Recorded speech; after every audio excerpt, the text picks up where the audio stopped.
Hello दोस्तों, Navneet math classes पर आपका स्वागत है। मैं हूं नवनीत राय और आप देख रहे हैं नवनीत मैथ क्लासेस हमारे यूट्यूब चैनल। और हमारे यूट्यूब चैनल का जो है आपने जो आशीर्वाद दे रहा है इसके लिए मैं सदा आपका आभारी हूं और आपको धन्यवाद देना चाहूँगा मैं कि आपका जो प्यार और आशीर्वाद है हमारे यूट्यूब चैनल पर लगातार मिल रहा है और आगे भी आशा और विश्वास करता हूँ कि यही प्यार और आशीर्वाद जो है आपका मिलता ही रहेगा। क्योंकि बाबू इसके पहले मैं वीडियो का 8 पार्ट ऑलरेडी कंप्लीटेड कर चुका हूं पढ़ा के, और ये जो पार्ट है मेरा वीडियो का 9वां पार्ट आने वाला है, यानी 9th पार्ट है। ये वीडियो का 9 पार्ट है, लेकिन ये जो है ये उसी में कुछ चीज़ छूट गया था। विभाज्यता पर जो आधारित प्रश्न होते हैं या भाजकों पर जो टोटल नंबर ऑफ डिवाइजर्स पर आधारित जो प्रश्न होते हैं उसी प्रश्न में कुछ क्या हुआ था, छूट गया था। जैसे कि अगर मान लीजिए बाबू कोई चीज़ छूट जाता है, अगर आप उसको नहीं बता पाते हैं और वही चीज़ अगर एग्जाम में पूछ देता है, हल्का ही चीज़ हो मान लीजिए, तो आपको तो ज़िंदगी भर के पछतावा होगा कि नहीं होगा। क्योंकि कंपटीशन को पास करने के लिए एक एक नंबर का हिसाब किताब देना पड़ता है। नहीं दोगे बाबू तब तक आप अच्छे से पढ़ाई को नहीं कर पाओगे और आपका रिजल्ट कभी नहीं हो पाएगा। इसलिए हर एक चीज़ को, यानी जितना भी छोटा से छोटा चीज़ है, बारीक चीज़ है, सब चीज़ों को समझना पड़ेगा और सभी चीज़ों को समझ के तब एग्ज़ाम देना पड़ेगा। आपका नंबर ऑटोमेटिक ज़्यादा ही आएगा, स्कोर आपका हमेशा ज़्यादा ही आएगा। क्योंकि बराबर एक दिमाग में बात खिल रही थी बाबू कि एक टॉपिक छूट गया है, तो मैंने सोचा कि भाई क्यों ना अरे भैया उसको क्यों ना करके ख़त्म ही कर दें। तो मैंने सोचा है उसको ख़त्म करने का प्रयास किया है और इसके लिए एक नया यानी पार्ट 9 जो है, यानी पार्ट 9 में आपको ये चीज़ पढ़ा दिया जाएगा। देखिए बाबू, सबसे पहले होता क्या है, ठीक है ना, कि अगर आप कोई चीज़ बना रहे हैं तो उसमें लिए कुछ कंसेप्ट होता है। उस कंसेप्ट को भाइयों में बताते हैं, इस वीडियो में बताते हैं कि कैसे कंसेप्ट को लिया जाएगा। देखिए क्वेश्चन बोला कि 180 को 10 संख्या के रूप में, 180 को 2 संख्या के गुणनफल के रूप में कितने प्रकार से व्यक्त किया जा सकता है बाबू। क्वेश्चन बोला 180 को 2 संख्या के गुणनफल के रूप में कितने प्रकार से व्यक्त किया जा सकता है। इसको बनाने के लिए छोटा सा कंसेप्ट यहाँ पे लिख दिया गया, इसमें कुछ किया नहीं गया है, कंसेप्ट पुराना ही है, बस इसको आपको याद दिलाने के लिए मैंने लिखने का प्रयास किया है। देखिए किसी संख्या को उसके गुणनखंड के रूप में बाबू, किसी भी संख्या को उसके गुणनखंड के रूप में जब भी इस प्रकार का क्वेश्चन दिया रहेगा बाबू और बनाने के लिए बोल दे कि किसी संख्या को 2 संख्याओं के गुणनफल के रूप में कितने प्रकार से व्यक्त किया जा सकता है बाबू। क्वेश्चन जब भी इस प्रकार बोल दे, हमेशा याद रखना है आंसर उसका n/2 होता है। n/2 रूप में उसको गुणनफल के रूप में व्यक्त किया जा सकता है बाबू। जब भी इस प्रकार का क्वेश्चन बोल दे हमेशा गौर फरमाना है, ध्यान लगाना है। और जब भी क्वेश्चन बोल दे गुणनखंड के रूप में कितने प्रकार से व्यक्त किए जा सकते हैं बाबू, हमेशा याद रखना है n/2 प्रकार से व्यक्त किए जा सकते हैं। लेकिन जो यहाँ n आता है बाबू, ये जो n आता है ये टोटल नंबर ऑफ डिवाइजर्स को दर्शाता है, यानी भाजकों की कुल संख्या को दर्शाता है बाबू।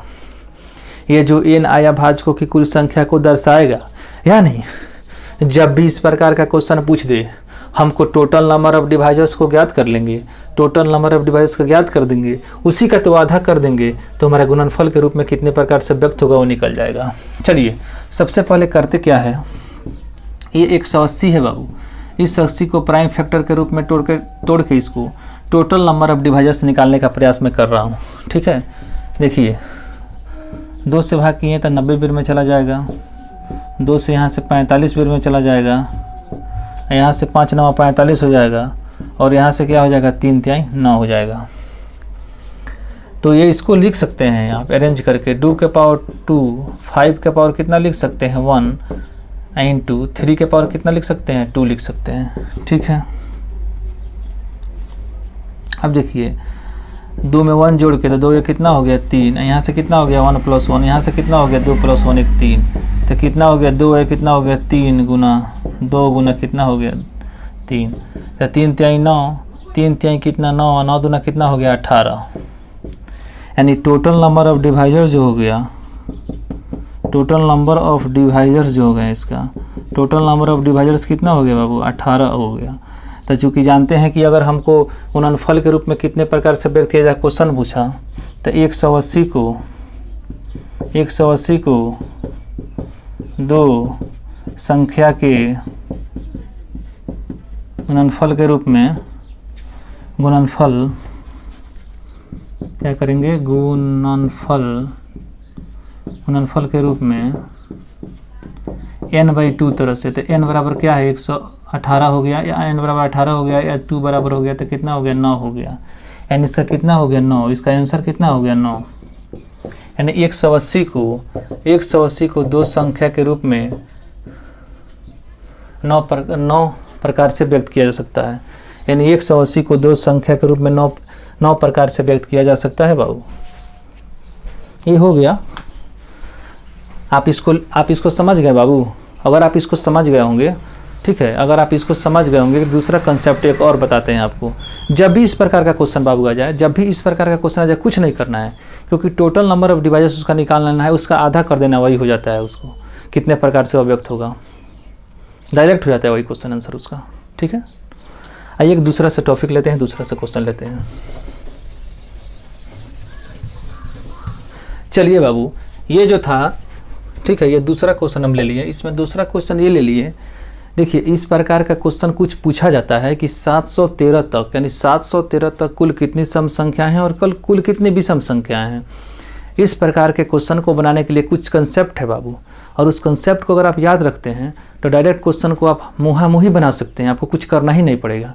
आइए समझते हैं कि कंसेप्ट इसमें क्या है। देखिए सबसे पहले बोला, ठीक है, केस 1, नोट में लिखना है केस 1, ये बोला कि इट n इज ऑड, यानी n जो है, यानी ये जो है तक जहाँ बोल रहा है मानेंगे, इस संख्या को हम n माना है बाबू, इस संख्या को n माने हैं, और इसी की चर्चा बोला कि n इज ऑड। अगर n क्या हो, ऑड नंबर हो, देखिए यहाँ पे ऑड नंबर है, 713 ऑड नंबर आ गया, तो नंबर ऑफ अगर ऑड नंबर निकालना है तो संख्या जो है 713, उसमें अपने मन से 1 जोड़ेंगे और 2 से भाग करेंगे तो नंबर ऑफ ऑड नंबर निकल जाएगा 713 में। और 713 चूँकि ऑड है, और n जो है, n के माने यहाँ क्या है, n जो है ऑड नंबर दिखा रहा है, यानी 713 जो है ऑड नंबर दिखा रहा है, 713 ऑड है। जब भी तक की चर्चा हो और ये n जो है ऑड नंबर हो, तो उसमें सम और विषम निकालने का तरीका होगा, केस 1 से इसमें लागू होगा। जब भी ये ऑड हो और सम और विषम संख्या निकालना हो बाबू, लेकिन n क्या होना चाहिए, ऑड होना चाहिए, इसमें नियम है। तो यहाँ देखे बाबू, क्वेश्चन में गए तो यहाँ पे n जो है ऑड दिखाई दिया। जब ऑड दिखाई दिया तो हम समझ गए कि हमको सम भी निकालना है और विषम भी निकालना है। तो सम निकालने के लिए हम इस फार्मूला का यूज करेंगे, विषम निकालने के लिए फार्मूला का यूज करेंगे। चलिए मान लीजिए कि सबसे पहले क्या करना है, अगर हमको सम ही बोला, अगर हमको सम संख्या बोला, तो सम संख्या का मतलब, सम संख्या के लिए फार्मूला क्या है, देखिए यहाँ पे देखिए फार्मूला क्या है। यहाँ पे जो फार्मूला है कि जो n दिया रहता है उसके अपने मन से 1 घटा देते हैं और 2 से भाग कर लेते हैं। इस फार्मूला का यूज करेंगे तो कितना हो गया, ये 713 हो गया, उसमें से 1 घटा दिए और 2 से भाग कर दिए इवेन के लिए, तो हो गया कितना 712। 712 में 2 से भाग कर दिए, 2 3 कितना हो गया 6, 1 7, 2 5 10 हो गया, 2 6 12 हो गया। यानी इवेन जो इसकी संख्या हो गई, इवेन संख्या कितनी होगी 356 हो गया। इवेन बराबर कितना हो गया 356, इवेन बराबर नंबर ऑफ इवेन जो हो गया 356 हो गया। अब दूसरा क्या बोला कि इसमें विषम संख्या ज्ञात करें। तब विषम संख्या जब भी ज्ञात करने के लिए बोला बाबू, तो इसके क्या करेंगे, विषम संख्या बोले तो n जोड़ देंगे, तो n + 1 और बटा में क्या कर देंगे 2 करेंगे। यानी विषम संख्या के लिए, ऑड के लिए, ऑड का मतलब क्या होता है, यहाँ पे विषम लिखना दीजिए, यहाँ विषम हो गया, और यहाँ पे क्या हो गया सम हो गया, यहाँ पे क्या हो गया विषम हो गया, और यहाँ पे क्या हो गया सम हो गया। ठीक है, जब भी उस प्रकार की चर्चा हो, यहाँ पे क्या हो गया ये सम हो गया, और यहाँ पे क्या हो गया ये विषम हो गया, विषम हो गया। ठीक है, तो जिससे विषम संख्या निकालना है तो फॉर्मूला इसका यूज करेंगे n + 1/2। n जो है जो दिया गया संख्या होता है उसको माने हुए हैं n। इसी पर तो सब खेला है। जैसे देखेंगे ये ऑड है तो केस 1 वाला फार्मूला लगा दिए, और देखें कि ये इवेन है तो केस 2 वाला फार्मूला लगा दिए, बस वही करना है। लेकिन केस 2 वाला फार्मूला में दोनों में n निकालने के लिए विषम हो चाहे सम हो n/2 ही करेंगे, क्योंकि सम होता है तो सम हुआ तो बराबर हो जाएगा। चलिए विषम में n + 1 कीजिए, यहाँ पे सम निकालना है, तो अपने मन से 1 घटा के कर दिए, और विषम निकालना है तो n + 1, तो n बराबर कितना हो गया 713 हो गया। 713 + 1 बराबर कितना हो गया 714। 714 में 2 से भाग करेंगे तो कितना हो गया 2 3 6 हो गया, 7 और 2 5 कितना हो गया 10, और 2 7 कितना हो गया 357 जो या विषम संख्या हुआ। 713 तक 713 तक कितनी संख्याएं हैं, तो ये जो सम आया था कितना था 356 आया था, और विषम कितना आया था बाबू विषम निकाले थे तो कितना आया था 357 को आया था, यानी सम और विषम संख्या निकल गई 713 तक। ठीक है, चलिए एक और तीसरा क्वेश्चन लेते हैं अब। देखिए ये क्वेश्चन तीसरा है, ठीक है, यह तीसरा नंबर क्वेश्चन हम लिए हैं। उसमें बोला है कि उसमें बोला था क्या थी 713 था, तो वो ऑड का श्रेणी था, यानी n जो दिया हुआ था वहाँ ऑड दिखा रहा था। ठीक है, तो उस क्वेश्चन को यूज करके मैं बना दिया। यहाँ पे मैं जब बनाने गया तो देखा कि अरे बाबा देखें, अरे बाबू हो क्या बोला, अरे जब क्वेश्चन को आए देखने के लिए बाबू, क्वेश्चन को जब आए देखने के लिए तो यहाँ तो देखे तो हम सम है, यानी n बराबर क्या है, n बराबर यहाँ पे इवन है। तो हमने सोचा बाबू, ध्यान लगाया, गौर फरमाया, हमने सोचा कि जब n बराबर इवन है तक बोला है 500 तक, तो केस नंबर 2 जो है, केस नंबर बाबू जो 2 है इवन नंबर की श्रेणी के लिए है, इवन नंबर के श्रेणी के लिए केस नंबर 2 का यूज करेंगे। तो इसमें नंबर ऑफ इवन निकालने के लिए इसमें क्या करेंगे, नंबर ऑफ इवन निकालने के लिए क्या करते हैं, n/2 कर देते हैं। और नंबर ऑफ ऑड निकालने के लिए इसमें भी नंबर ऑफ ऑड निकालने के लिए ठीक है, नंबर ऑफ बाबू ऑड निकालने के लिए n/2 कर देते हैं। तो देखिए n/2 करेंगे तो कितना हो गया 500/2 करेंगे तो कितना हो गया 250 हो गया। यहाँ से भी क्या करेंगे तब 500/2 करेंगे तो कितना हो जाएगा 250 हो जाएगा, यानी इसमें भी क्या हो गया 250 हो गया, इसमें भी क्या हो गया 250 हो गया। यानी 500 तक सम संख्या के श्रेणी को बोला निकालने के लिए, 500 तक बोला कि कितनी सम संख्या हो सकती है, कितनी विषम संख्या हो सकती है। हमने यहाँ पे दिमाग लगाया, अरे बाबू ये तो केस नंबर देखे हैं बाबू, यहाँ गए श्रेणी में, श्रेणी को जब देखा था यहाँ लिखा था 500 देखा तो हमने सोच लिया अरे यार ये 500 दिया है। मैंने सोचा यहाँ पे गया श्रेणी को निकालने के लिए, सोचा अरे यार ये 500 दिया है, तो मन में आ गया कि भाई इवन है ये, तो इवन है तो हम समझ गए कि भाई इवन है तो ये केस नंबर 2 के श्रेणी को फॉलो कर रहा है। तो इस श्रेणी का यूज करके इसमें देखें कि नंबर ऑफ ऑड निकालने के n/2 ही करते हैं और नंबर ऑफ इवन निकालने के लिए n/2 ही करते हैं। तो इसका यूज करके मैंने यहाँ पे निकाल दिया।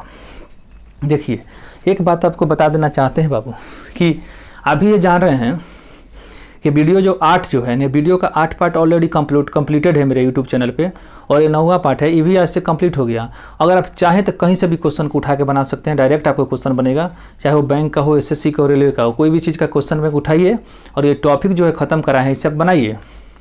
हो सकता है कि एक या 2 क्वेश्चन आपको फंस जाए तो उसके लिए कोई दिक्कत नहीं है। 1 या 2 क्वेश्चन के लिए अगर कंसेप्ट कुछ बचा हुआ होगा तो उसके अगले वीडियो में उसकी चर्चा कर दी जाएगी भविष्य में, ठीक है। लेकिन बचा हुआ कुछ नहीं है कंसेप्ट इसमें हमारे देखने से, लेकिन क्वेश्चन तो फंसने का सवाल ही पैदा नहीं हो सकता हमारे पढ़ाने के बाद, क्योंकि मैं जीरो से, यानी बिल्कुल जीरो से, यानी जो विद्यार्थी केवल गिनती बाबू जानता है, पहाड़ा जानता है, उसको कुछ नहीं आता है, समझिए उसका खाली मेमोरी है ऑलरेडी, तो उसको मैथ सिखाने का वादा जब यहाँ से किया गया है, एकदम जीरो से हीरो बनाने का प्रयास है हमारा, ठीक है। इसीलिए मैं हर एक चीज़ को बारीकी से पढ़ा रहा हूँ, हर एक चीज़ को आपको अच्छे से समझा रहा हूँ, तो आपको भविष्य में किसी प्रकार का दिक्कत नहीं हो और आपको कहीं दूसरे जगह फिर मैथ नहीं पढ़ना पड़े। यानी मैथ का जो आपका बीमारी है, मैथ का जो आपका जंजीर लगा हुआ है पैरों में, उस जंजीर को ख़त्म करना ही मेरा मेन मकसद है।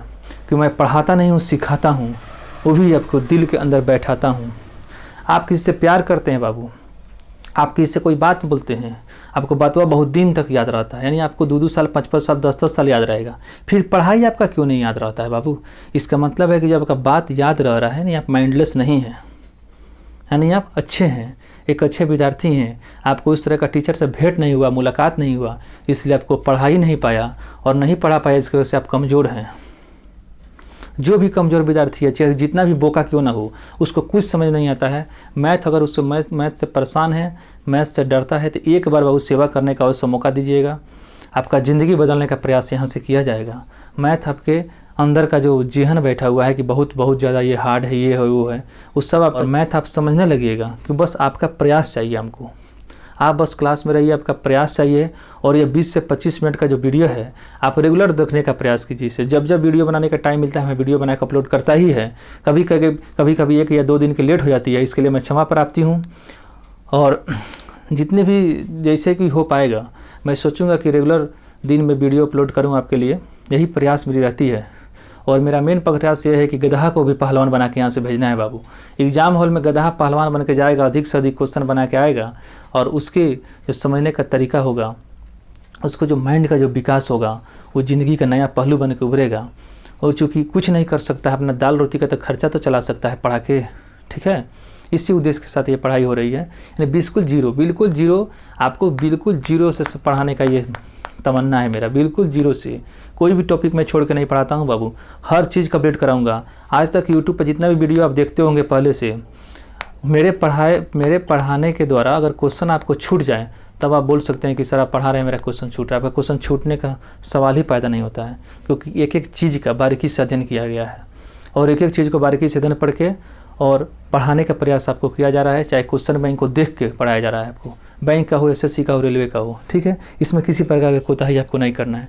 बस वीडियो को चैनल सब्सक्राइब करना है, अगर वीडियो पसंद आए चैनल को सब्सक्राइब करना है, लाइक बटन को दबा देना है और ऑल नोटिफिकेशन रखना है बाबू, ताकि जो वीडियो बनाऊँ डायरेक्ट आपको पहुँचे लिंक उसका, ठीक है। यही प्रयास रहती है। तब तक के लिए नमस्कार, जय हिंद, जय भारत।